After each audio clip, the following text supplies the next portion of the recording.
Alright, welcome back to Wild Outdoor Living and welcome to my review of my Surly Krampus. This review is a bit different. If you remember from my previous video on the Krampus, this is a frame-up build. The only component this build has in common with the stock Surly Krampus is the seat post clamp.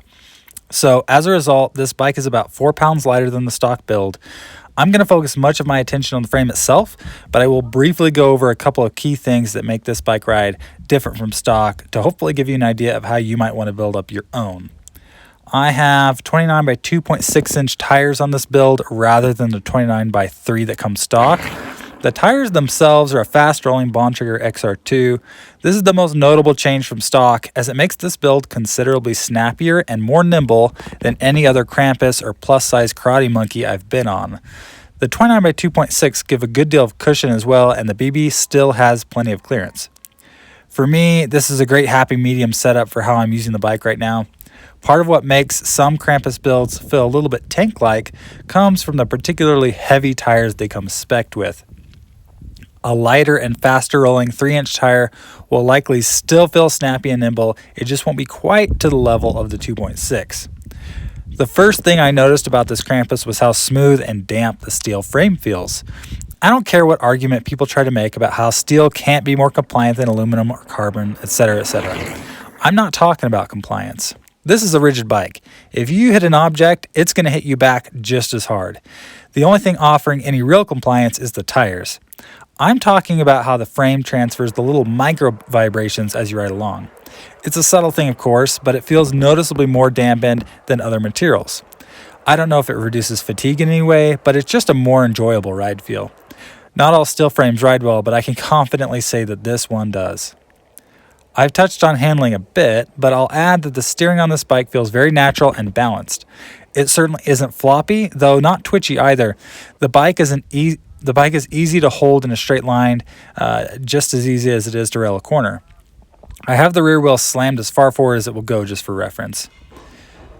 The big selling point for the Krampus and Surly in general is the versatility and overall utility. In other words, this bike has a lot of mounts. The mounts on the fork, main triangle, and rear triangle make it very comfortable as a touring or bikepacking bike.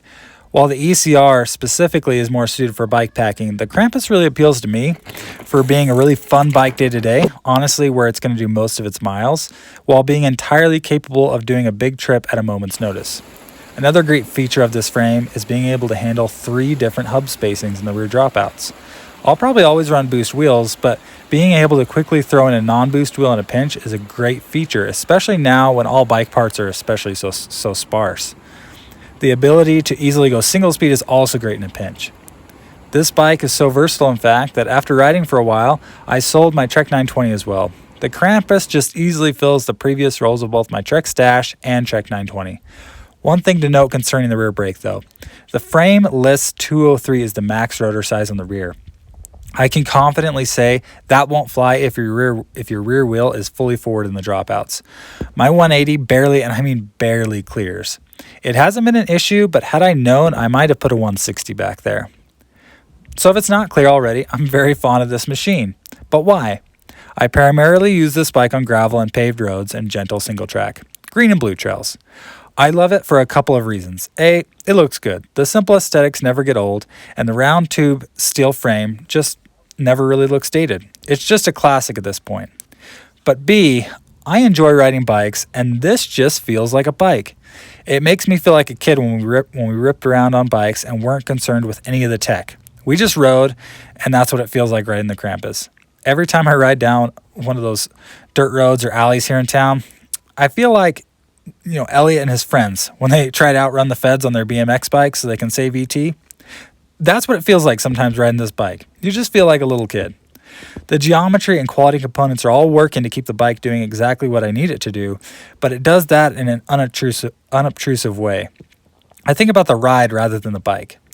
The Krampus doesn't push you on, but that doesn't mean it isn't fast.